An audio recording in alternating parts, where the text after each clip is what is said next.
और ये साहब, पहली बात तो जो बात इस वक्त क्रेडिट पीटीआई की गवर्नमेंट इस बजट के ऊपर जो प्रेजेंटेशन पे ले रही है वो ये कि जनाब एक्स्ट्रा टैक्सेस कोई भी नहीं लगाए इस चीज के अंदर। अच्छा, फिर जो बात की है कमल साहिबा ने कि ईज ऑफ डूइंग बिजनेस और जो कॉस्ट ऑफ डूइंग बिजनेस है इसको मलरूज़ खातिर रखा है और इसको जो है वो इम्प्लीमेंटेशन के लिए बजट के अंदर रखा है ताकि आगे चल के रोजगार के मौके पैदा हों।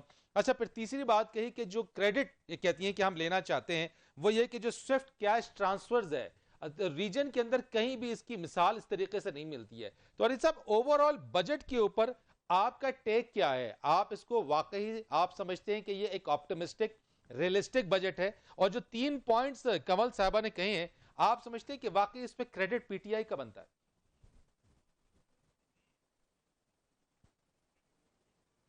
देखें, गुज़श्ता 30 साल से पाकिस्तान के बजट को मैं बहुत गौर से पढ़ता भी आया हूँ। बाद दफ़ा मैं एक तवील अर्सा फाइनेंस के अंदर भी मैं इस बजट मेकिंग प्रोसेस का हिस्सा भी रहा हूँ। एक बात आप मुझे ये बजट जो है कोई बाकी उन 30 सालों से मुख्तलिफ बजट नज़र नहीं आया। ये एक ब्यूरोक्रेट का कट कॉपी पेस्ट बजट है और वैसे ही था और वैसे ही चला आ रहा है। इसलिए कि पाकिस्तान में बजट की मैं कभी भी इसलिए कहता हूँ कि बजट जब बन रहा हो, पेश हो रहा हो, उससे उस पर तबसरा मत करो, इसलिए कि ये एक ऐसी ऐसी कैफियत है कि जिसके ऊपर पूरा साल किसी ने कभी अमल नहीं करना होता। 1973 ऑनवर्ड जो बजट बने हैं, आप तारीख उठा के देख लें, इंक्लूडिंग पीटीआई के 2 बजट के, पूरे साल उन बजटों के ऊपर कभी अमल नहीं हुआ। खास शहबाज शरीफ का बजट उठा लें, इतने एजुकेशन में रखे, इतने हेल्थ में रखे, और 2 महीने के बाद वो सारे के सारे रीअप्रोप्रिएट हो जाते हैं, इससे मेट्रो बना ली जाएगी, इससे फना बना लिया जाएगा। इसी तरह इनका भी बजट की सूरत हाल जो है वो मुख्तलिफ नहीं है। उसी तरह कोई किसी किस्म की, जिसे कहते हैं ना, इनकलाबी सूरत हाल जो हम एक्सपेक्ट करते थे वो नहीं हुई। 1000 अरब रुपया कहते हैं हम ज्यादा इकट्ठा करेंगे, नए टैक्स नहीं लगाए तो कहां से इकट्ठा करेंगे?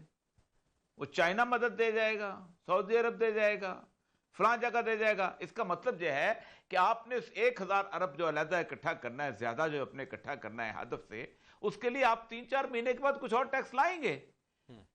तो ये बेसिक फाइनेंशियल मैनेजमेंट है। आपने 1000 अरब, अच्छा, या आप डेफिसिट फाइनेंसिंग करेंगे तो इसका मतलब यह है कि आप स्टेट बैंक को कहेंगे हमारे लिए नोट छापो। जब आप नोट छापने को कहेंगे तो इसका मतलब यह है कि आप एक जबरदस्त सूरत खसारे की लेके आएंगे और उसके साथ साथ लोगों के अंदर इन्फ्लेशन आएगी, बहुत सारी। अच्छा, आप देखें, आप कोई एक non tax revenues, non tax revenues की भी तो मेरे ख्याल से गवर्नमेंट सोच रही होगी ना, खासतौर पे वो इदारे जो कि आपके खसारे में। जी जी, नॉन टैक्स रेवेन्यू कहाँ बेचेंगे? चलो मुझे बताइए, क्या पाकिस्तान टेलीविजन बेच देंगे नॉन टैक्स रेवेन्यू में? स्टील रह क्या गया बच बेचने के लिए? आपको पाकिस्तान के पीआईए बेच देंगे, रेलवे बेच देंगे, नहीं बेची जाती।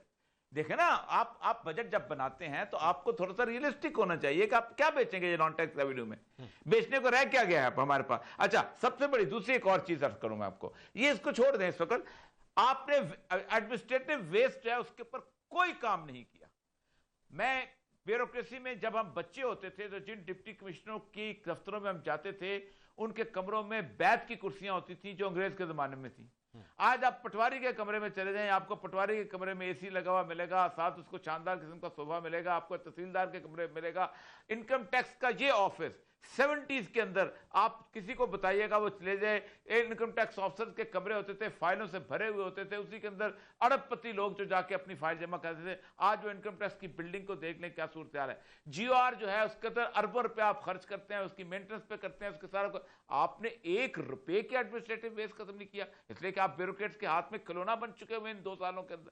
उन्होंने जिस तरह आपको कोई 1 रुपए का जो अगर मुझे बजट का डेफिसिट नजर आया हो तब उसकी एक बुनियादी वजह यह है कि आपने तब्दीली लाने की कोशिश की। आप शबरजादी को लेके आ गए, शबरजादी वहां एफपीआर में आ गया। अब शबरजादी की पूरी जिंदगी जो है इनकम टैक्स अफसर से लेके कमिश्नर से लेके ट्रिब्यूनल के सामने पेश होते सर सर कहते गुजरी है। वो एक नॉन एंटिटी आदमी था, उसको पता ही नहीं था ये फाइल क्या है, ये ब्यूरोक्रेट करते क्या है, ये क्या चीज है, ये किस तरह लोगों को बेवकूफ बनाते हैं। वो फेल हो गया बेचारा, एंग्जाइटी पेशेंट होकर बाहर चला गया, उसको अंदाजा ही नहीं था। यही आपने बाकी महकमों के साथ किया कि आपने उन लोगों को, अब मैं तकलीफ से बात कर रहा हूं, आपने उन लोगों को एक्सपर्ट समझ के उन महकमों के ऊपर उनको ठीक करने के लगाया जो फॉरेन रिटर्न थे। अब उनको उनका पाकिस्तान का कोई तजुर्बा ही नहीं था, उनका अंदाजा ही नहीं था कि पाकिस्तान के अंदर उन्होंने क्या करना है। उन्होंने, मैं जी हार्वर्ड में पढ़ाता रहा हूं, ओ भाई हार्वर्ड में पढ़ाने वाले को अलग नहीं पता होती पाकिस्तान के पूरे सिस्टम की। आपने, यही वजह है कि आपका बजट जो है आज दोस्त तीसरा बजट है, आपका तीसरा बजट बिल्कुल नवाज शरीफ, जरदारी, अपना जुनेजो, जमाली, इनके बजट से कोई मुख्तलिफ बजट नहीं है। रहेगी बात कोरोना की, यानी टीम नहीं है ना, और ये अपनी सब जगह यानी टीम मौजूद नहीं है इनके हर पास। दुनिया में हमेशा एट्रोसिटीज के साथ बजट बनाए जाते हैं। विल देखें, टीम की बात नहीं, मैं एक मिसाल आपको देता हूं। विल होती है, मैं एक मिसाल देता हूं, जो हमारे सामने मुल्क हैं उन्होंने ख्वाब देखे और ख्वाब देख के पूरे किए अपने। मैं जनूबी कोरिया की मिसाल देता हूं आपको। जनूबी कोरिया के आज से 70s की मिसाल ले लें। 70s में हमारे ऊपर 30 अरब डॉलर से भी कम डेट था, जनूबी कोरिया के ऊपर 120 अरब डॉलर का डेट था। हमारा जो फौज का बजट था वो 4 अरब डॉलर था, जनूबी कोरिया का बजट 12 अरब डॉलर था।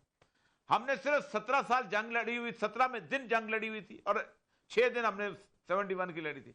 उन्होंने 4.5 साल नॉर्थ कोरिया के साथ जंग लड़ी थी, कोरियन वार आपको मशहूर है, 40s के अंदर हुई। हमारे अंदर पॉलिटिकल इंस्टेबिलिटी थी, वहां पर 24 सालों में 19 प्राइम मिनिस्टर आए थे, 24 सालों में 19 वजीर आजम। हमारे यहाँ आइन की तब्दीलियां होती थी, उन्होंने उनके यहाँ आइन की तब्दीलियां इतनी होती थी कि हुलिया बिगाड़ दिया उन्होंने 9 अमेंडमेंट्स करके। हमारे यहाँ सूबाई खुद मुख्तारी का मसले थे, वहां 4 सूबे से आपस में लड़ कैचर करते थे। कोई एग्रीकल्चर बेस नहीं था, कोई इंडस्ट्रियल बेस नहीं था। आज उन्होंने एक काम किया, उन्होंने इंस्टीट्यूशन बनाए। उन्होंने कहा हम इन इंस्टीट्यूशन को छेड़ने नहीं देंगे, हम इनको खड़ा करेंगे। और कंटिन्यूटी इंस्टीट्यूशन की हुई, 90 आर्टिकल से लेके 110 आर्टिकल कॉन्स्टिट्यूशन का हिलने नहीं दिया। आज वो कोरिया जो है दुनिया की बडिंग इकोनॉमीज में है, 400-450 उसकी इंटरनेशनल कॉर्पोरेट बॉडीज हैं, और क्या वो चीजें बना रहा है। ये होती है विल। उनका एक प्रेसिडेंट जो था उसको पकड़ के कान से ले गए थे, अंदर बंद कर दिया था। उनका और डेमोक्रेसी है वो भी नहीं है। और मिसाल मतलब बड़ी, हम पता नहीं, मुझे समझ नहीं आती कि हम मिसालें किससे देते हैं। मतलब हमने कोविड, हम इंडिया की क्या मिसाल दे? इंडिया में, दुनिया में, इंडिया में बिगेस्ट झोंपड़ पट्टी, India is the most poor country of the world. आप सोच सकते हैं, कभी इंडिया जाके तो देखें।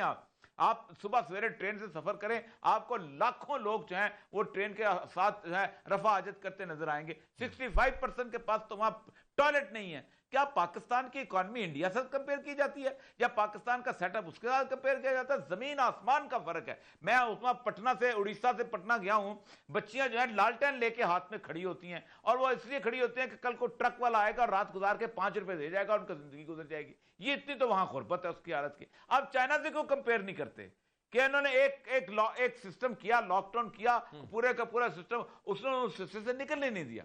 और आज वहां पर उन्होंने एक सक्सेसफुल मॉडल पेश किया। और ये दुनिया पूरी ये पता है क्या कह रही है कि कोरोना जब खत्म होगा तो एक फिक्रा कह दुनिया इस वक्त, मैं आज गार्डियन का आर्टिकल कि कोरोना जब खत्म होगा तो दुनिया ये बात जान लेगी कि जमहूरियत फेल हो गई है। ये आपने एक बड़ा पॉइंट आपने दिया, और एक बड़ी बात आपने जो रेफरेंस दिया गार्जियन के अंदर कि जब कोरोना खत्म होगा तो दुनिया जान लेगी कि जमहूरियत फेल होगी। तब होगा क्या? एक कमर्शियल ब्रेक लेते हैं, उसके बाद कमल साहब आपकी तरफ मैं आता हूं, आपसे मजीद इस पर बात करेंगे, और यस आपसे मजीद बात करेंगे कमर्शियल ब्रेक के बाद। और कंटिन्यूटी इंस्टीट्यूशन की हुई, 90 आर्टिकल से लेके 110 आर्टिकल कॉन्स्टिट्यूशन का हिलने नहीं दिया।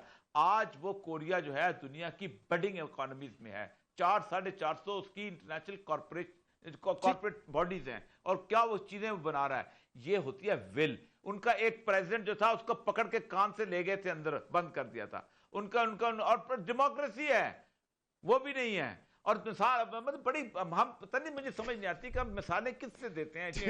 मतलब हमने कोविड, हम इंडिया की क्या मिसाल दे? इंडिया में, दुनिया में, इंडिया इज द बिगेस्ट झोंपड़ पट्टी, India is the most poor country of the world. आप सोच सकते हैं, कभी इंडिया जाके तो देखें। आप सुबह सवेरे ट्रेन से सफर करें, आपको लाखों लोग जो हैं वो ट्रेन के साथ जो है रफा हाजत करते नजर आएंगे। 65% के पास तो वहां टॉयलेट नहीं है। क्या पाकिस्तान की इकॉनमी इंडिया से कंपेयर की जाती है, या पाकिस्तान का सेटअप उसके साथ कंपेयर किया जाता है? जमीन आसमान का फर्क है। मैं उसमें पटना से, उड़ीसा से पटना गया हूं, बच्चियां जो है लालटेन लेके हाथ में खड़ी होती हैं, और वो इसलिए खड़ी होती हैं कि कल को ट्रक वाला आएगा और रात गुजार के 5 रुपए दे जाएगा, उनकी जिंदगी गुजर जाएगी। ये इतनी तो वहां गुर्बत है उसकी हालत की। आप चाइना से क्यों कंपेयर नहीं करते कि इन्होंने एक सिस्टम किया, लॉकडाउन किया, पूरे का पूरा सिस्टम, उसने उस सिस्टम से निकलने नहीं दिया, और आज वहां पर उन्होंने एक सक्सेसफुल मॉडल पेश किया। और ये दुनिया पूरी ये पता है क्या कह रही है कि कोरोना जब खत्म होगा तो एक फिक्रा कह दुनिया, इस वक्त मैं आज गार्डियन का आर्टिकल कि कोरोना जब खत्म होगा तो दुनिया ये बात जान लेगी कि जमहूरियत फेल हो गई है। ये आपने एक बड़ा पॉइंट आपने दिया, और एक बड़ी बात आपने जो रेफरेंस दिया गार्जियन के अंदर कि जब कोरोना खत्म होगा तो दुनिया जान लेगी कि जमहूरियत फेल होगी। तब होगा क्या? एक कमर्शियल ब्रेक लेते हैं, उसके बाद कमल साहब आपकी तरफ मैं आता हूं, आपसे मजीद इस पर बात करेंगे और यस आपसे मजीद बात करेंगे कमर्शियल ब्रेक के बाद।